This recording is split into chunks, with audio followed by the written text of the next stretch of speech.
Oke, kalau tahun 2024 ini masih ada kepikiran nih buat beli iPhone resmi ya kan, yang kayak misalnya kayak layar poni atau yang masih pakai home button kayak iPhone SE Gen 2 atau Gen 3, ya it's okay lah. Oke lah, kalau kayak gitu mah it's fine ya kan.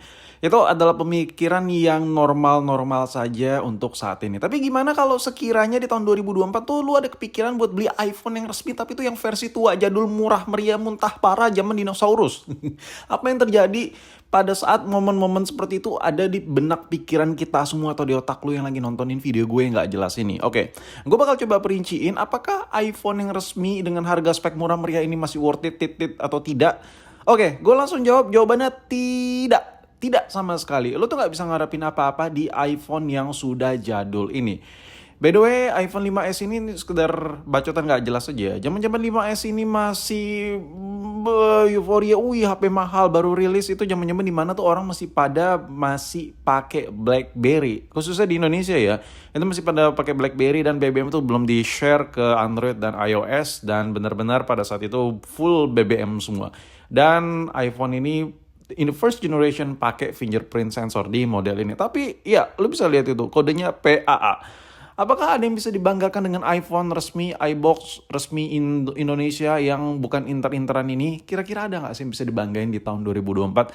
Jawabannya tidak ya. Bahkan kalau kita lihat ke website resminya si Apple, nah di sini lo tuh bisa lihat bahwa Apple aja udah nggak menganggap si iPhone 5S ini. Kalau kita cari buat menu komparasi iPhone ya, di menu Apple Core ini, lo bisa lihat sendiri tuh kalau kita slide paling bawah iPhone 11, 10s, 10s Max, paling bawah makin jadul iPhone 8, iPhone 7, 6s. Nah, mentoknya ini benar-benar dibatasin hanya di seri iPhone 6 ini. Jadi, iya, ini adalah salah satu iPhone jadul yang ikonik yang masih dianggap oleh Apple. Mereka tuh masih sudi buat naruh spesifikasi di website resmi mereka, tapi tidak dengan di iPhone 5S. Kayak siapa sih lo? Kayak berasa begitulah 5S. Nah, jadi saran gue kalau lo mau yang murah meriah muntah, udahlah beli aja yang iPhone yang ukuran layarnya minimal 4,7 inch.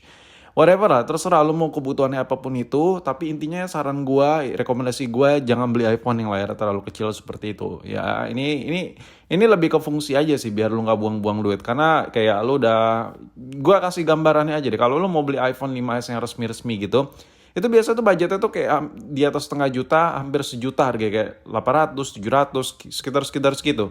Kalau lo ibahin buat beli iPhone yang 4,7, lo dapetnya Inter kayak iPhone 6 Inter, 6S internet. Pikiran kayak gitu tuh jauh lebih sehat lah daripada beli iPhone resmi tapi yang jadul banget gitu.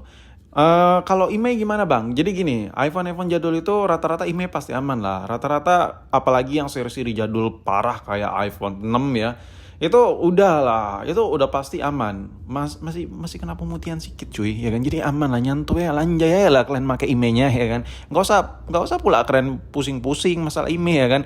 Dan rata-rata juga yang beredar itu 5S, kayak 5S, iPhone 6 di Indonesia itu udah ada di Indonesia sebelum peraturan IMEI itu ada. Jadi udah pasti so far ya, kalau lu bukan masukin sekarang ini, tapi gabut juga sih.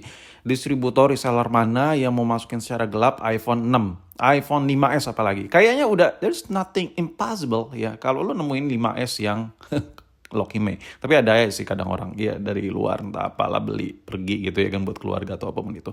Nah, sekarang untuk ukuran baterai. Baterai saran gue ya udah ukuran 4,7 inch paling the best. Tapi lu semua yang nontonin video ini, gue doain makin lancar lah rezeki kalian semua yang lagi nontonin ini. Semoga bisa beli iPhone yang terbaru lah, yang gak usah pusing jadi mikirin harus nonton video review dulu. Udah lah, langsung rata kanannya udah datang ke iBox ya kan.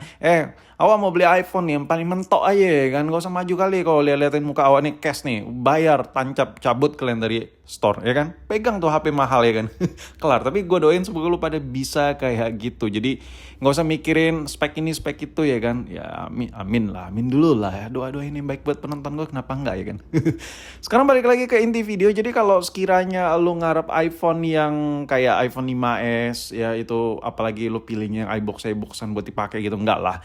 Saran gue mendingan kayak Samsung kayak gini aja nih. Samsung yang lagi gue lihat ini HP kayak gini tuh jauh lebih kepake, jauh lebih fungsional daripada handphone 5S yang kayak gue bahas di awal video.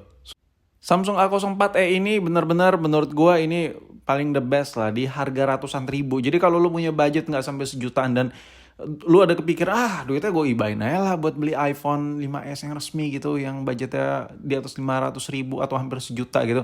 Sayang, mendingan beli Samsung Galaxy A04e ini. Bisa dipakai mungkin buat taruh di rumah, ya kan, buat HP ketiga, keempat, buat HP cadangan, atau buat nge-save kontak, ya kan.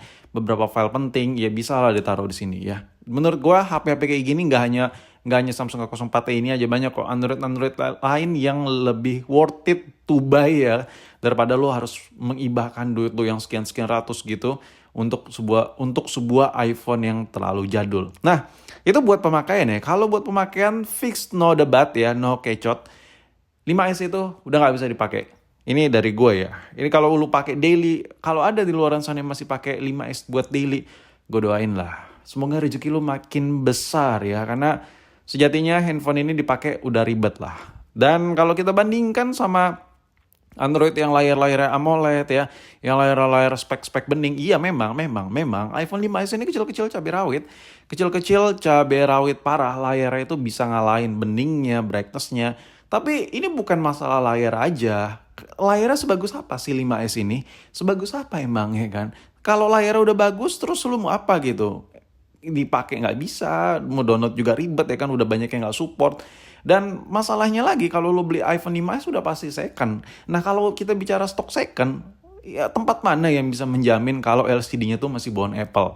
Rata-rata udah pasti so far ya, kalau lo mau beli yang iBox, yang Inter, yang 5S, itu udah pasti gantian rata-rata. Kalaupun nggak diganti, udah menguning, ada white spot titik-titik, kadang sensitivitasnya kurang, atau retak-retak halus di bagian pojok-pojok. Itu adalah hal yang wajar, karena handphone ini udah pemakaian bertahun-tahun. Mungkin ya buat lo yang lagi nontonin video ini bahkan ada yang belum lahir kali ya. Atau lo ada yang baru lahir kayaknya. Anjay, so tua banget gitu nih HP ya kan. Tapi jelas ya, handphone ini udah terlalu tua. Lo mau pakai buat apa sih handphone ini? Buat dipakai sosial media memang bisa, masih bisa dipaksakan.